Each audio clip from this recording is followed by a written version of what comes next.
안녕하십니까. 두 번째 주제, 제조 분석의 진화, EDI를 발표할 주식회사 디지이노 대표이사 김창덕입니다. 저의 내용은 1번, 제조 공장의 데이터 분석 목적과 효과부터 정의와 6단계 절차까지 크게 3부분으로 구성되어 있습니다. 저희 회사 소개 간단하게 드리겠습니다. 저희 디지노의 멤버들은 평균 25년 이상의 대기업 출신으로서 경영혁신과 디지털 전환을 전문으로 하는 베테랑 집단입니다.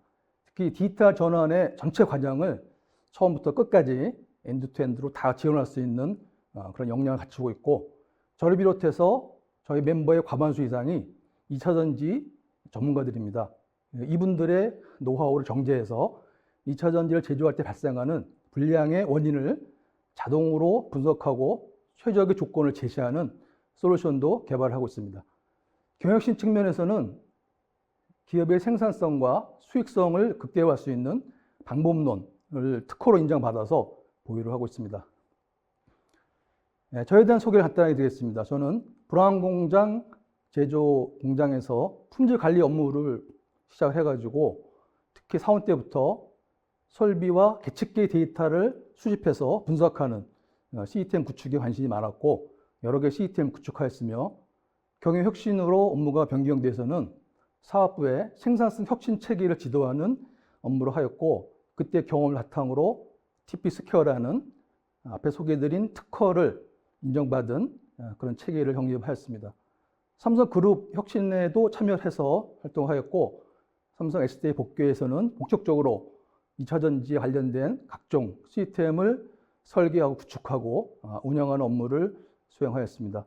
MES부터 품질관리, 분석, ERP, PLM, CRM, 각종 기관 시스템을 다 섭렵하였고, 마지막으로 수행한 업무는 고질 불량을 해결하는 방법을 지도해서 10개 과제를 성공하였고, 이때의 경험을 총정리한 것이 오늘 소개해드리는 EDI 체계가 되겠습니다.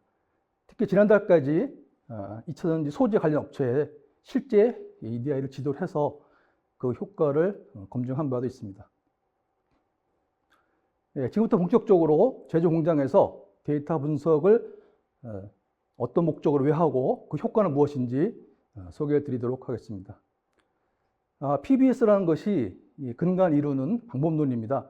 팩토리 PBS는 핵심은 생산 캐파, 로스, F 코스트, 페일리어 코스트가 되겠습니다.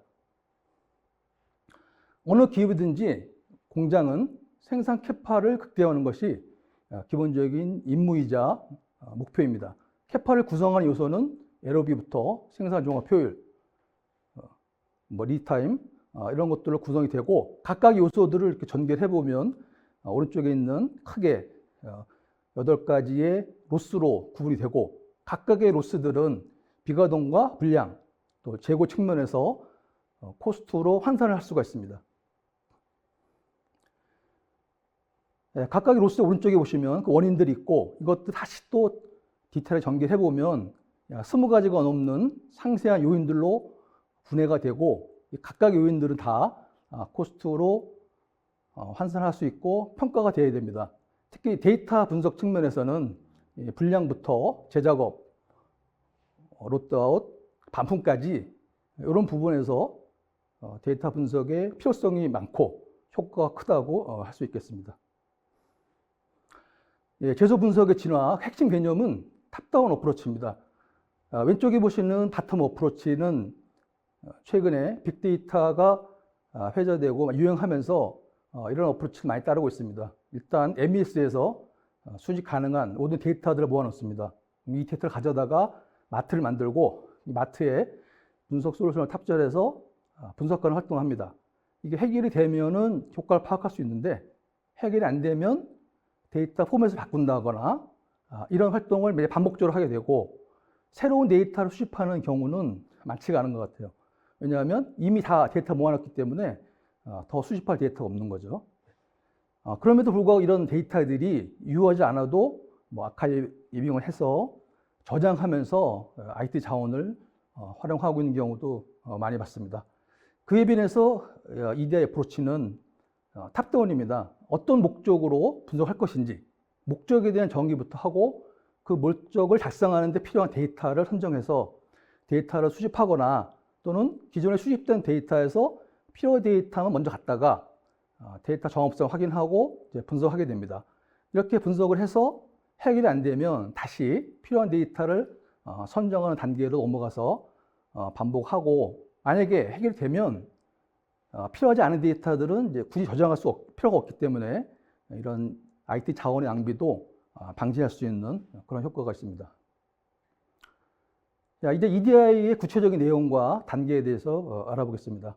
EDI 정의는 제품 특성이 제도 단계에서 확실하게 구현되도록 어떤 것이 핵심 인자이고 그 인자의 최적 조건은 무엇인가 이걸 찾는 활동을 말합니다. 빅데이터든지 스몰 데이터든지 어떤 분석이든지 크게 이 4개의 단계에 거쳐가면서 활동이 이루어진다고 보는데, 먼저 기술적인 문제를 하기 위해서 데이터를 모으고 분석 솔루션을 쓰는 거죠. 이 단계에서 문제를 정확하게 전환시키지 않으면 데이터가 많다 하더라도 결과가 안 나오는 경우가 많습니다. 오른쪽 영역에서 어널리티컬 솔루션을 찾는 과정은 이제 분석 전문가들도 많고, 또 요즘 툴은 워낙 성능이 좋아져서 자동적으로 자기가 솔루션을 찾아주기도 합니다.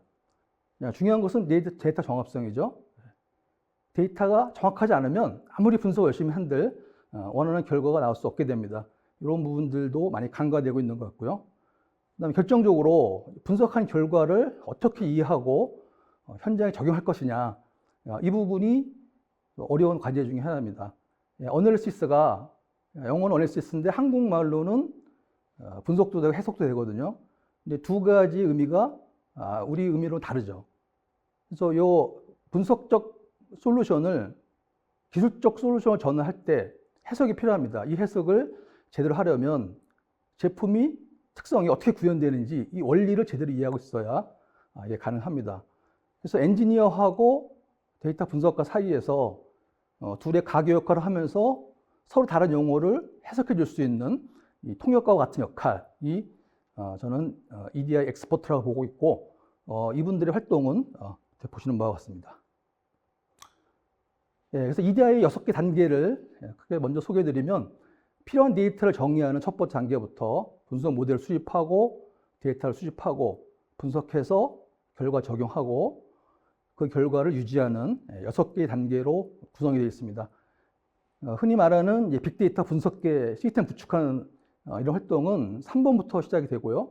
EDI의 가장 큰 특징은 1번, 2번 두 가지가 되겠습니다. 이제 PRD라고 해서 파라미터들이 어떠한 관계를 갖고 있는지 그걸 먼저 정리하고, 그 방법은 뭐 QCM도 있고 QFD도 있고 FDTA도 있고 다양한 방법이 있습니다. 저거는 이제 그 기업의 수준과 필요에 따라 적절히 선택을 하시면 되고요.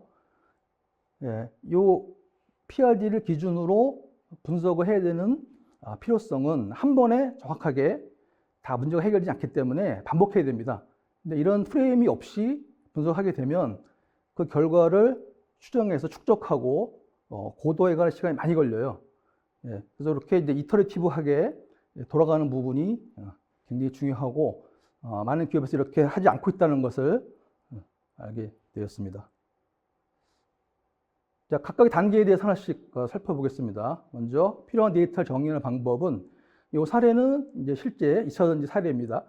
그래서 젤리롤 손상이라는 이 문제를 이렇게 인과관계를 전개해 보니까 8단계까지 전개를 할 수가 있었고요. 여기서 중요한 것은 이것을 제조 기술이나 누가 혼자 해서는 안 된다는 거예요. 관련되는 부분이 다 같이 모여서 같이 해야 됩니다. 만약에 어떤 기업의 수율이 95%라고 하면 95점짜리 레시피가 있죠. 그거를 누가 혼자 정리하면 절대 95점짜리가 안 나옵니다.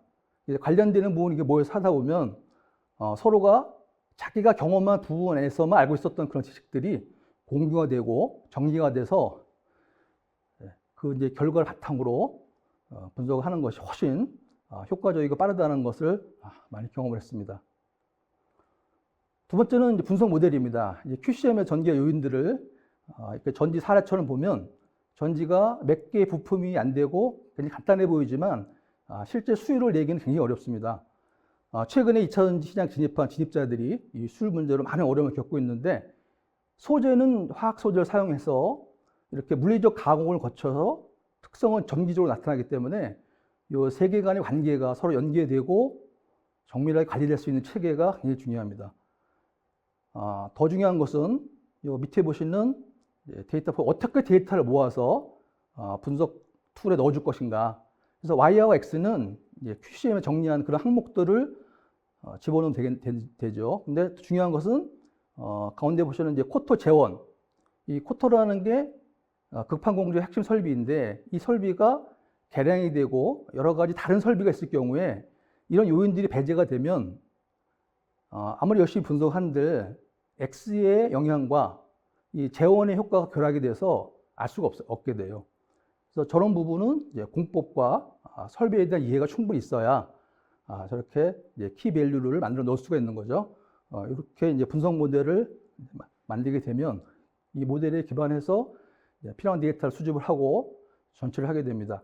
전처리는 뭐 잘 아시다시피 랭글링이라는 그런 방법을 통해서 여러 방법들이 있습니다. 그러나 제조기업에서는 더 중요한 것은 이렇게 수집된 데이터를 정제해서 분석용으로 쓸 수 있게 만드는 게 아니고 원천 데이터가 정확한가, 그 정합성 확보하는 것이 훨씬 중요합니다. 데이터는 분석에만 쓰는 게 아니고 실시간으로 모니터링해서 이상을 디텍트하고 조치하고 이런 여러 가지 용도로 쓰기 때문에 원천 데이터가 정확하지 않으면 그 이후에 모든 활동은 무의미해지기 때문이고 오히려 낭비를 초래하게 되죠. 특히 개발과 제조, 품질 이 각 부문들이 동일한 계측기 쓰는 경우가 많은데 서로 다른 그런 결과값을 가지고 개발은 잘했는데 제조에서 불량이 난다든가 이런 경우도 많습니다. 그래서 이 3자 간에 설뿐만 아니고 측정자도 서로 일치된 결과를 낼 수 있는 이런 MSA를 주기적으로 수행해서 일관성도 확보를 해야 되고 특히 공장이 스마트화되면서 이런 센서, 설비에 부착된 계측기로부터 데이터를 다 걷어 올리고 있는데 설비에 부착된 이런 계측기들은 검교정도 어렵습니다. 안 돼요.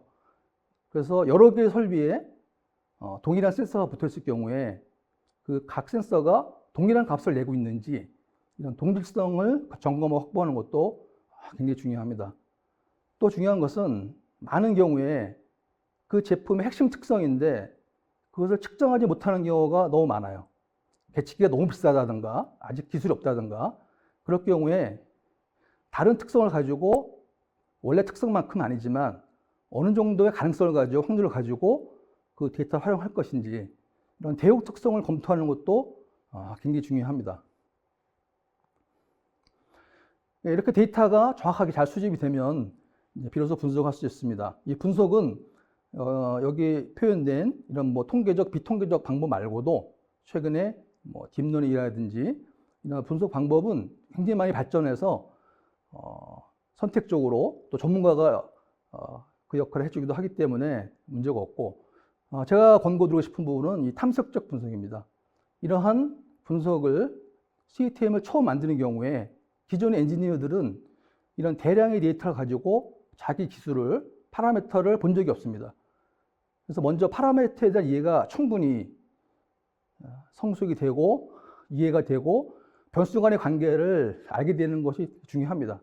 그래서 이 단계는 분석의 첫 번째 단계로서 다음 단계에 무엇을 분석할 것인가 하는 것을 찾는 것도 중요하지만 이런 파라미터에 대한 이해가 충분해야 나중에 분석 결과를 이해해서 해석할 때도 굉장히 중요하기 때문에 탐색적 분석을 충분히 많이 훈련하기를 권고드립니다. 분석 결과가 나오면 그 결과를 적용을 해야 되는데 분석 결과는 수리적으로 나오겠죠. 그것이 기존에 자기가 알고 있던 기술적 원리하고 맞지 않으면 기술자들은 굉장히 혼란스러워합니다. 자기 기술을 자기가 부정하는 거기 때문에 이게 맞느냐. 그리고 선뜻 그 결과를 적용을 하지 못해요.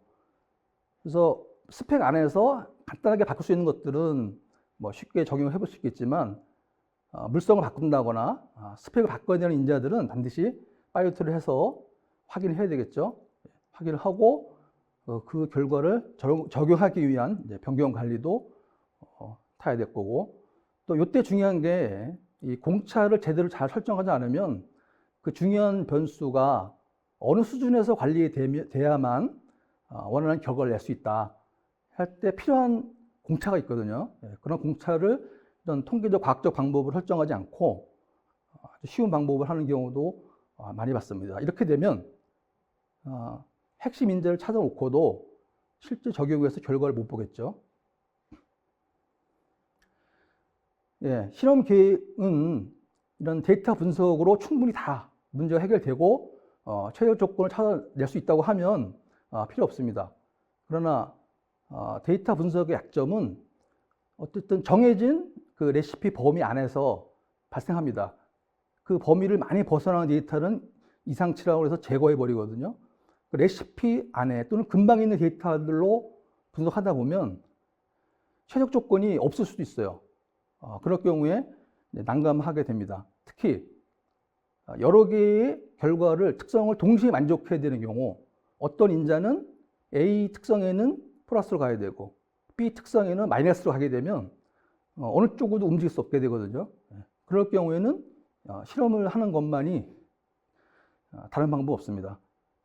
그래서 앞서 말씀드린 제가 고질분량 10여 개 과제를 지도하고 회의를 할 때 했던 그런 방법론과 절차들을 종합해 보니까 이렇게 10가지 단계로 강건성과 재현성을 확보할 수 있는 그런 실험계획 체계로 정립을 했습니다. 이건 선택적입니다. 분석 단계에서 충분히 잘 되면 이 단계는 필요가 없겠죠. 그러나 분석으로 원하는 답이 안 나오면 반드시 실험을 고민을 해봐야 됩니다.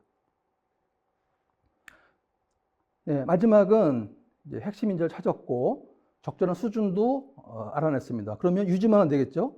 이 유지하는 수단은 QMS라는 시스템이 다양한 기능들을 가지고 다 서포트를 합니다.